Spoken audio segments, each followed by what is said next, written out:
जंगे क़ादसिया। Umar bin Khattab रज़ी अल्लाह अन्हु की खिलाफत में रोमन एम्पायर को यरमूक जैसी जंग में बुरी तरह हरा दिया था,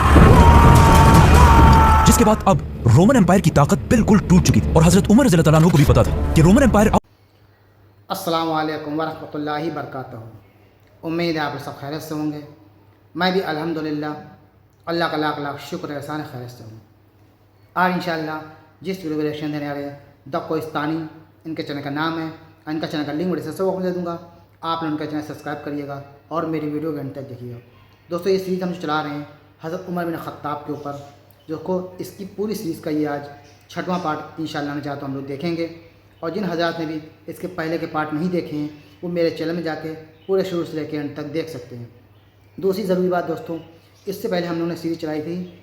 खालिद बिन वलीद। उस सीरीज़ को भी जिसने भी अगर ना देखा हो तो मेरे चैनल में जाके शुरू से लेकर अंत तक ज़रूर देखें दोस्तों। बड़ी इंपॉर्टेंट बेहतरीन सीरीज़ है ये खालिद बिन वलीद के ऊपर, और इस सीरीज़ को ही पूरा देखें हज़रत उमर बिन खत्ताब के ऊपर। और जितना हो सके दोस्तों हमें सपोर्ट करने की वीडियो को शेयर किया करिए, लाइक किया करिए, सब्सक्राइब किया करिए और चैनल को ग्रो किया करिए, मतलब शेयर किया करिए। तो चलिए बिना देरी का आइए पहले वीडियो स्टार्ट करते हैं, फिर इंशाअल्लाह बात करते हैं। ये 6वां पार्ट हज़रत उमर बिन खत्ताब की सीरीज़ का देखते हैं हम लोग, फिर बात करते हैं। जंगे क़ादसिया। उमर बिन खत्ताब रज़ी अल्लाह अन्हु की खिलाफत में रोमन एम्पायर को यरमूक जैसी जंग में बुरी तरह हरा दिया था, जिसके बाद अब रोमन एम्पायर की ताकत बिल्कुल टूट चुकी थी और हजरत उमर रज़ी अल्लाह अन्हु को भी पता था कि रोमन एम्पायर अब मुसलमानों का कुछ नहीं बिगाड़ सकती। तो उन्होंने अपनी सारी अटेंशन रोमन एम्पायर से हटाकर पर्शियन एम्पायर की तरफ की। लेकिन एक मिनट, मुसलमानों और पर्शियन एम्पायर की यह दुश्मनी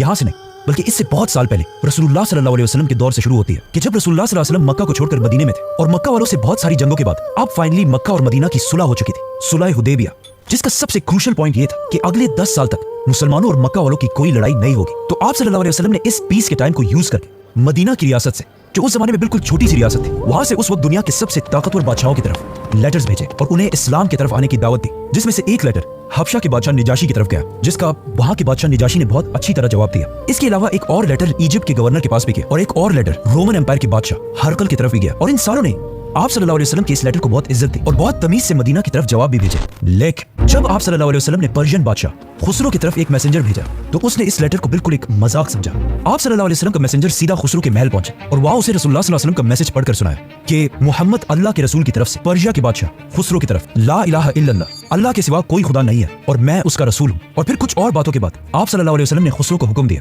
कि इस्लाम कबूल कर लो क्योंकि इसी में तुम्हारी भलाई है। जैसे ही उस मैसेंजर ने आप सल्लल्लाहु अलैहि वसल्लम का लेटर पढ़कर सुनाया तो खुसरो बिल्कुल गुस्से से खड़ा हो गया और उस मैसेंजर से कहा कि तुम्हें शर्म नहीं आई? तुमने इस खत में मेरे नाम से पहले मेरे गुलाम का नाम लिखा है और अब ये तुम्हारा मैसेंजर उस डेजर्ट से आके मुझे बताएगा पर्शिया को कि हमें किसके सामने झुकना है। ये कहते ही उसने उस मैसेंजर के हाथ से खत छीन लिया और आप सल्लल्लाहु अलैहि वसल्लम के इस लेटर को वहां सबके सामने फाड़ दिया। और फौरन 2 बंदे रसूलुल्लाह सल्लल्लाहु अलैहि वसल्लम को गिरफ्तार करने के लिए मदीना की तरफ रवाना किए। मदीना में जब रसूलुल्लाह सल्लल्लाहु अलैहि वसल्लम को इसका पता चला कि पर्शियन बादशाह ने बहुत ही गुरूर में सबके सामने उनके खत को फाड़ दिया तो उन्हें इससे बहुत दुख हुआ और उन्होंने अल्लाह से दुआ की कि ए अल्लाह, पर्शिया के बादशाह खुसरो परवेज की हुकूमत को तबाह और बर्बाद कर दे। इस दुआ के कुछ ही दिनों बाद पर्शियन एम्पायर के वो 2 सिपाही रसूलुल्लाह सल्लल्लाहु अलैहि वसल्लम को गिरफ्तार करने के लिए मदीना पहुंचे और उन्होंने आकर आप सल्लल्लाहु अलैहि वसल्लम से कहा कि हम पर्शिया के शहंशाह खुसरो के हुक्म पर आपको गिरफ्तार करने के लिए आए हैं। तो आप सल्लल्लाहु अलैहि वसल्लम ने जवाब दिया कि अच्छा,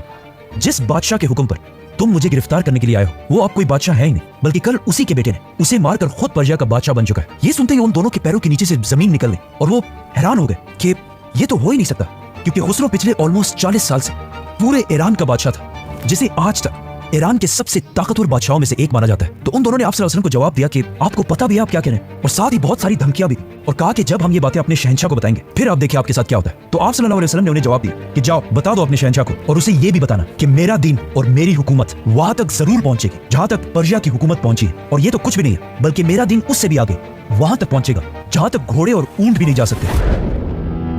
ये सब एग्जैक्टली उसी तरह आज हमारे आंखों के सामने पूरी हो चुकी है, क्योंकि सिर्फ पर्शियन एम्पायर तो क्या, इस्लाम पूरी दुनिया के इतने बड़े इलाके पर फैल चुका है। और आप सल्लल्लाहु अलैहि वसल्लम के हदीस के मुताबिक आज दुनिया का सबसे बड़ा इस्लामिक मुल्क इंडोनेशिया है, जहां अपने कोई भी नेटिव ऊंट नहीं पाए जाते। और एक दूसरा इस्लामिक मुल्क है मालदीव्स, जहां उसी तरह कोई घोड़े नहीं पाए जाते, लेकिन वहां तक भी इस्लाम फैला हुआ है। नाउ आप सल्लल्लाहु अलैहि वसल्लम की दुआ के बाद पर्शिया का शहंशाह खुसरो तो मारा गया, लेकिन फिर भी पर्शियन एम्पायर कोई आम एम्पायर नहीं थी, क्योंकि दुनिया में कुछ ही ऐसी एम्पायर्स गुजरी हैं जो हजारों साल तक दुनिया में सुपर पावर्स रहे, जैसे कि मिस्र, इजिप्ट के फिरौन, द ग्रेट रोमन एम्पायर,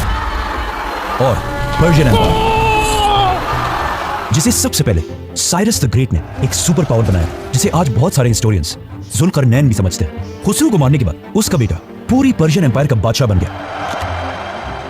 लेकिन फिर उसी के जनरल्स ने उसे भी मार दिया और किसी और को बादशाह बनाया, लेकिन फिर उसे भी हटा दिया गया। इसी तरह कुछ ही सालों में ईरान के बहुत सारे बादशाह बदले गए और आप सल्लल्लाहु अलैहि वसल्लम की इस दुआ के बाद बहुत अरसे तक ईरान का कोई मजबूत बादशाह नहीं रहा और कोई स्ट्रॉन्ग बादशाह न होने की वजह से पर्शियन एम्पायर आहिस्ता आहिस्ता कमजोर होने लगे। इन सारे हालात को कंट्रोल करने के लिए आखिर मजबूरन ईरान के सारे जनरल्स एक जगह पर जमा हुए और मुसलमानों के खिलाफ प्लान बनाने लगे। इस मीटिंग में सारे जनरल्स को समझ आ गए कि मुसलमान सिर्फ इसलिए हमें इतनी आसानी से हरा रहे क्योंकि हम उन्हें छोड़कर आपस में एक दूसरे के साथ लड़ रहे हैं और हमारी इसी डिवीजन का मुसलमान फायदा उठा रहे हैं। तो आखिर ईरान के सबसे पावरफुल जनरल रुस्तम ने वहां सबको कन्विंस किया कि अब वक्त आ चुका है कि हम अपनी आपस की सारी दुश्मनियां भुला दें और अपनी आपस की सारी लड़ाइयां खत्म करके पर्शिया का एक नया यूनाइटेड शहंशाह चूज करें। और इस पोस्ट के लिए उसने खुद ही यज़दिगर्द को नॉमिनेट किया, जिसका ताल्लुक खुसरो के खानदान से था। लेकिन यहाँ भी रुस्तम ने बहुत ही चालाकी की थी क्योंकि नए बादशाह यज़दिगर्द की एज उस वक्त सिर्फ 9 या 10 साल के करीब और रुस्तम चाहता था कि यज़दिगर्द सिर्फ नाम का बादशाह हो और असल में सारी ताकत रुस्तम के पास हो। लेकिन जो भी हो, इन सारी चीजों से पर्शियन एम्पायर दोबारा मजबूत होने लगी।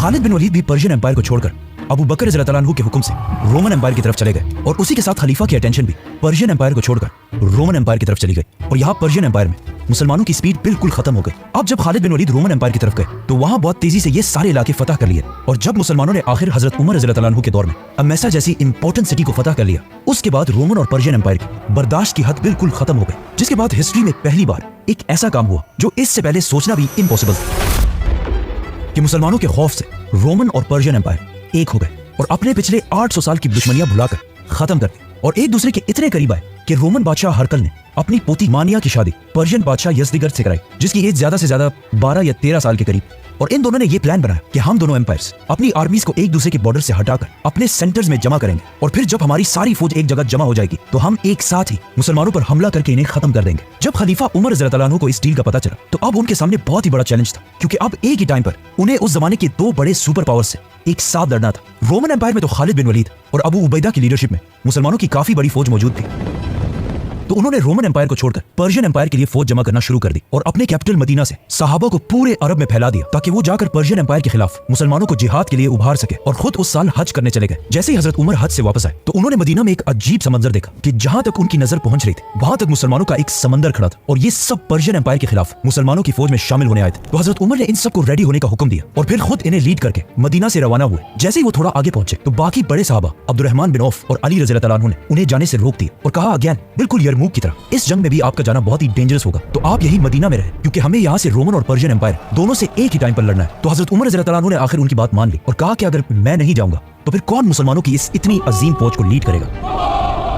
क्योंकि खालिद बिन वलीद और अबू उबैदा इब्न जर्राह दोनों रोमन एम्पायर से लड़ने में मसरूफ थे। अब जब यहाँ इस खिलाफत के सारे बड़े मिनिस्टर्स इस फौज के लिए एक जनरल ढूंढ रहे थे तो अचानक वहां एक लेटर पहुंचा जिसमें लिखा था कि या अमीरुल मोमिनीन, मैंने पूरे अरब से हजारों लोगों की फौज जमा करके मदीना की तरफ रवाना कर दिया। ये लेटर साद बिन अबी वक्कास रज़ियल्लाहु अन्हु की तरफ से भेजा गया था। तो अब्दुर्रहमान बिन औफ ने इस लेटर को पढ़कर सुनाया और कहा, मुझे इस फौज का लीडर मिल चुका है। तो वहां सारों ने पूछा कि कौन है, तो उन्होंने कहा साद बिन अबी वक्कास। और ये नाम सुनते ही वहां बैठे सारों ने विद इन अ सेकंड कहा कि ये नाम हमें मंजूर है, क्योंकि साद बिन अबी वक्कास रसूलुल्लाह सल्लल्लाहु अलैहि वसल्लम के मामू थे और इस्लाम कबूल करने वाले पहले 10 लोगों में से एक थे। और इससे बहुत साल पहले जब जंग ओहद में मुसलमानों के हालात बहुत ही खराब हो चुके थे तो उन्होंने बहुत बहादुरी से रसूलुल्लाह सल्लल्लाहु अलैहि वसल्लम को डिफेंड किया था, जिस पर उसी दिन पहली दफा आप सल्लल्लाहु अलैहि वसल्लम ने फरमाया था कि ए साद, तुम पर मेरे माँ बाप कुर्बान हो। तो बस इसी के साथ साद रज़ियल्लाहु अन्हु को पर्शियन एम्पायर में मुसलमानों की सारी फौज का जनरल बना दिया गया और साद रज़ियल्लाहु अन्हु अरब से 30,000 की फौज लेकर पर्शियन एम्पायर की तरफ रवाना हुए और हजरत उमर रज़ियल्लाहु अन्हु के ऑर्डर्स के मुताबिक पर्शियन एम्पायर में एक ऐसी जगह चूज की जिसके पीठ के पीछे अरब हो और सामने पर्शियन एम्पायर हो। लेकिन जाने से पहले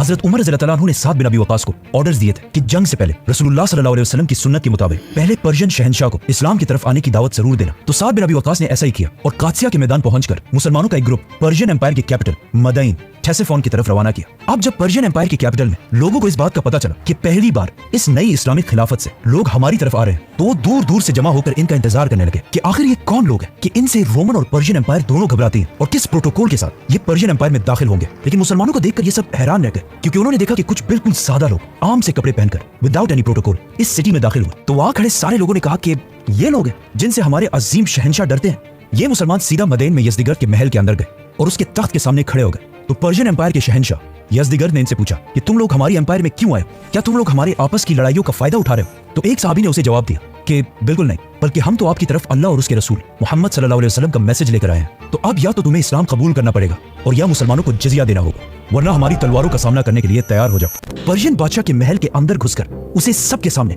ऐसी धमकी देने से शहंशाह को बहुत गुस्सा आया और उसने खड़े होकर कहा कि जाओ और अपनी पूरी फौज को जंग के लिए तैयार कर लो,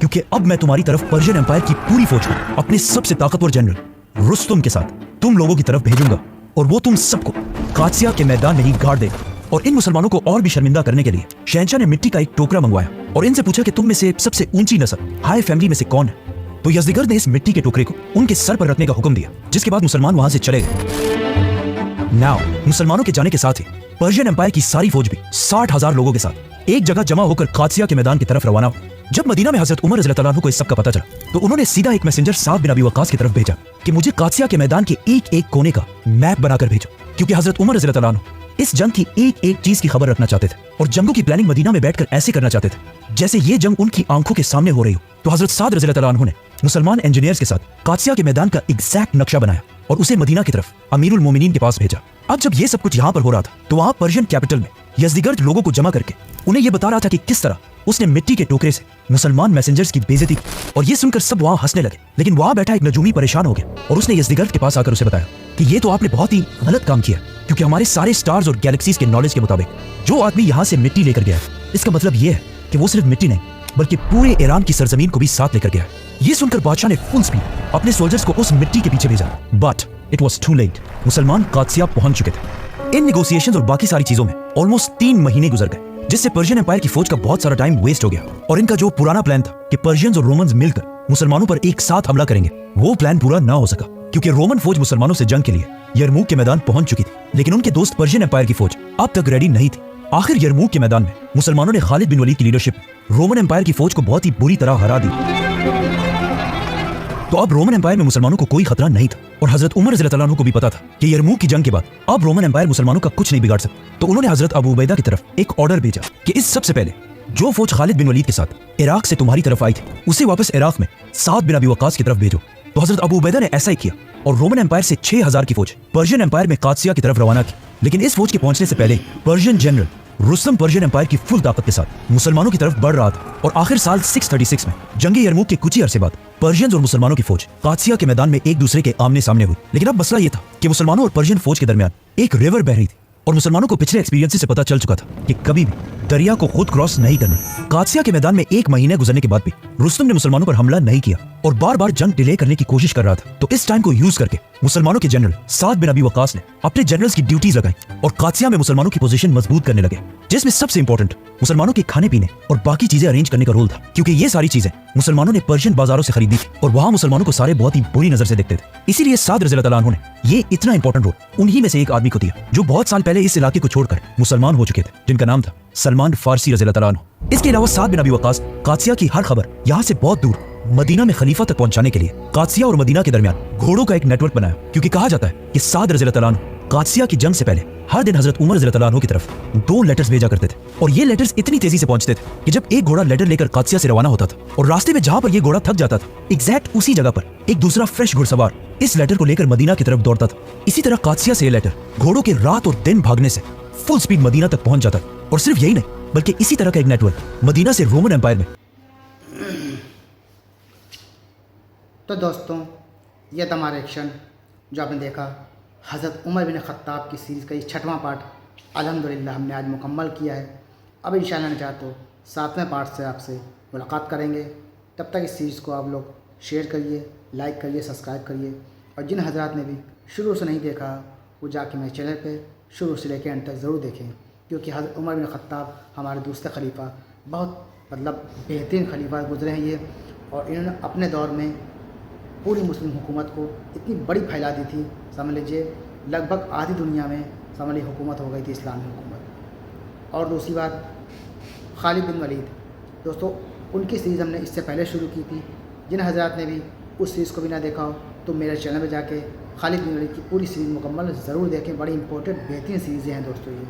हमारे इस्लाम के सब नामी गिरामी लोग हैं और इनके बारे में हमको पता होना चाहिए कि कौन हज़रत खालिद बिन वलीद हैं, कौन हज़रत उमर बिन ख़त्ताब हैं। तो इन सब के बारे में हमको पता होना चाहिए दोस्तों, हमारे नए जनरेशन को मालूम होना चाहिए। तो इस वीडियो को शेयर करिएगा। मिलेंगे हम इंशाल्लाह आपसे नेक्स्ट वीडियो में। तब तक के लिए अस्सलाम वालेकुम व रहमतुल्लाहि व बरकातहू।